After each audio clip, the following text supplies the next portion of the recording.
paz do Senhor, irmãos. Eu estou aqui para comentar algumas coisas que têm acontecido em nosso país, né? Eu não ia nem comentar isso, mas como eu tenho visto todo dia postagens a respeito desse assunto, eu resolvi comentar. É sobre a lei da imigração. Eu sei que a maioria dos brasileiros, ou todos, não sei, eu sei que muitos brasileiros estão contra a lei da imigração no Brasil. Bom, irmãos, eu quero deixar minha opinião sobre isso e quero deixar aqui pelo menos um verso que dá base para a minha opinião. Bom, eu sei que o Brasil vem passando por maus momentos, que a situação financeira do Brasil, a situação social do Brasil não é nada boa. Eu sei disso, todos nós sabemos, é complicado, é triste, nós lamentamos, mas infelizmente nós não podemos fazer nada. A única coisa que nós podemos fazer é orar pelo Brasil. E eu sei também que a lei da imigração, ela pode provavelmente piorar ainda mais a situação do nosso país. Eu tenho essa consciência, que a situação do Brasil pode piorar, e acredito que vai piorar, né? Mas eu tenho visto muitos irmãos, eu tenho visto assim, às vezes no YouTube, às vezes no WhatsApp, em várias redes sociais, comentários sobre essa lei. Os brasileiros têm se posicionado contra a lei que dá mais liberdade para a entrada de estrangeiros no Brasil. Bom, irmãos, a minha opinião é que nós não nos levantamos contra isso. Tá? A Bíblia diz aqui, existem vários textos bíblicos que a Bíblia é contra nós rejeitarmos sob qualquer situação os estrangeiros. E eu vou ler uma passagem aqui, que foi o próprio Jesus quem disse, que você pode achar aí no texto das ovelhas e os bodes, tá? Você vai, na sua Bíblia, você vai encontrar.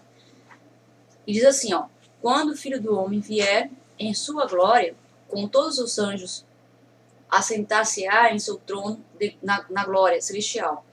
Todas as nações serão reunidas diante dele, e ele separará umas das outras, como o pastor separa ovelhas dos bodes. Colocará as ovelhas à direita e os bodes à sua esquerda.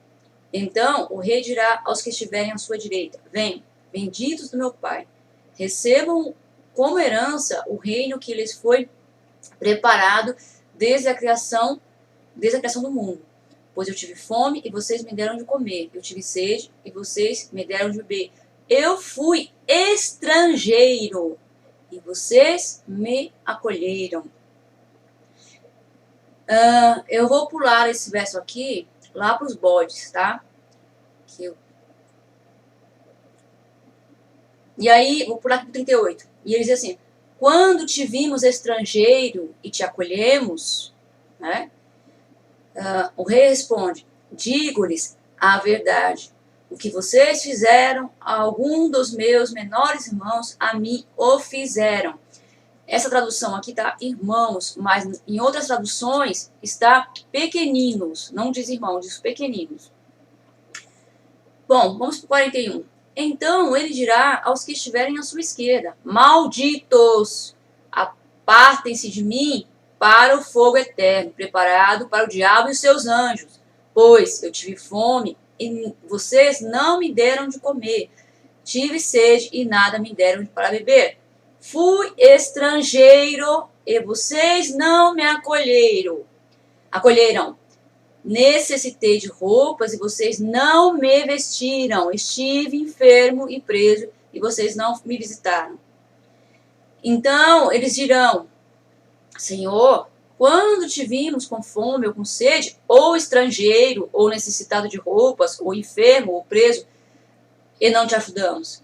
E ele respondeu: digo-lhes a verdade, o que vocês deixaram de fazer a alguns destes meus pequeninos, agora aqui já fala pequeninos, né? Também a mim deixaram de fazê-lo. e estes irão para o castigo eterno, mas os justos para a vida eterna. Então, irmãos, a minha posição é, eu acredito que nós, cristãos, nós não devemos nos posicionar contra essa lei. Nós não devemos nos posicionar contra essa lei. Se você procurar na Bíblia, você vai ver que em muitas outras passagens o Senhor fala para não rejeitar o estrangeiro, para acolher o estrangeiro. Essa é a vontade de Deus. E se nós lutamos contra isso, nós lutamos contra a vontade de Deus. Então, assim, eu não sei, eu não vou dizer aqui que a intenção dos nossos governos, aprovando essa lei, é boa, que a intenção é melhorar o país, não, porque, ao meu ver, ao meu entender, de acordo com a Bíblia, de acordo com as situações que nós temos visto, as intenções deles não são boas. Só que, irmãos, nós não podemos ir contra isso. Nós temos que ver, vai entrar muita gente, muito malfeitor, criminoso? Vai. Mas nós não devemos deixar de acolher aqueles que precisam de ajuda, aqueles que precisam serem acolhidos por causa da maioria, que é perverso. O Senhor Deus não destruiu Ló e suas filhas junto com a maioria. Deus poupou a minoria. Deus não destruiu Noé junto com a maioria. Deus poupou a minoria, independente da quantidade que fosse. Então, nós, como cristãos, não devemos espalhar essas ideologias. Eu peço que os irmãos me perdoem se vocês peço que não se ofendam, né? Mas eu sempre tenho procurado, esses últimos anos, sempre tenho procurado levar essas situações e pensado, o que a Bíblia diz sobre isso? Irmãos, existem muitas pessoas espalhando ideologias para corromper o povo de Deus. Não entrem nessas ideologias. Então, assim, mas aí você pode pensar, mas a gente vai aceitar, nossa situação aqui no Brasil já está complicada, falta emprego para nós, falta serviços básicos de saúde, falta segurança, como é que a gente vai receber os estrangeiros? Irmãos, nós dependemos de Deus, nós não dependemos das leis dos homens. A nossa segurança depende de Deus. Eu sempre costumo contar como testemunho, né, às vezes para meu marido, às vezes para outras pessoas, que eu, quando eu morava no Brasil, eu era solteira, eu precisava trabalhar. E a minha única renda era o meu salário, que eu trabalhava, não tinha ajuda de ninguém. Então, assim, era difícil a situação para mim, porque eu ganhava pouco, e eu precisava estudar, eu estudava na época. E durante 3 anos e pouco, eu trabalhei numa escola. Quando eu fazia magistério, eu fazia faxina, eu trabalhava como servente nessa escola, fazia limpeza, e eu acordava às 4h30 da manhã para poder ir trabalhar. Eu tinha que entrar no serviço às 6h30 da manhã para limpar as salas e o banheiro antes das crianças entrarem na escola. Então, eu saía de casa, irmãos, 5h15 da manhã, todos os dias, e eu saía sozinha. Tinha dia no inverno que eu saía que eu não via uma alma viva na rua. Uma alma viva. Então, eu falava, meu Deus, todas as vezes, todos os dias que eu abria a porta da minha casa, e estava aquela escuridão, aquele silêncio, eu falava, Senhor, eu entrego a minha vida nas tuas mãos, Senhor, me guarda para ir trabalhar. O Senhor sabe que eu preciso trabalhar, então o Senhor me guarda. Então eu saía, orava, fazia minha oração, saía, ia trabalhar todos os dias e voltava. Durante 3 anos e pouco, nunca ninguém mexeu comigo, nunca ninguém falou nada comigo, nenhum mal comigo, nunca eu tive problema na rua. E muitas vezes eu ouvi falar de pessoas que começaram a trabalhar há pouco tempo, já tinham sido assaltadas, mulheres que tinham sido violentadas, pessoas que às vezes saíam no horário mais tarde do que o meu, saíam de casa meio-dia. Quantas histórias eu ouvi de pessoas que saíram de casa meio-dia e não voltavam? Quantas histórias eu ouvi que muitas mulheres saíam 7 horas da manhã para trabalhar e tinham sido estupradas? Então, assim, muitas histórias eu ouvi, mas a minha confiança estava no Senhor. Independente da minha condição social, de uma mulher solteira andando de madrugada pela rua, eu confiava no Senhor, e o Senhor me guardou todos os dias. E eu sempre, quando eu me lembro disso, eu dou testemunho. Eu sempre me lembro disso com muita gratidão a Deus, porque eu penso 3 anos eu saí de casa de madrugada e nunca me aconteceu nada. Então, assim, irmãos, quem nos guarda é o Senhor. Quem nos sustenta é o Senhor. E se nós, como cristãos, nós queremos viver o milagre de Deus, nós queremos ter intimidade com Deus, é nas situações impossíveis a nós que o Senhor faz milagre. Então, se, caso, esses estrangeiros estão para entrar no Brasil, nós sabemos que o Brasil nós sabemos que o nosso país vive uma situação financeira, econômica complicada, uma situação social complicada, mas é aí que entra o milagre de Deus, é aí que nós vemos a mão de Deus nos guardando, é aí que nós vamos ver a mão de Deus nos sustentando, dando o pão de cada dia.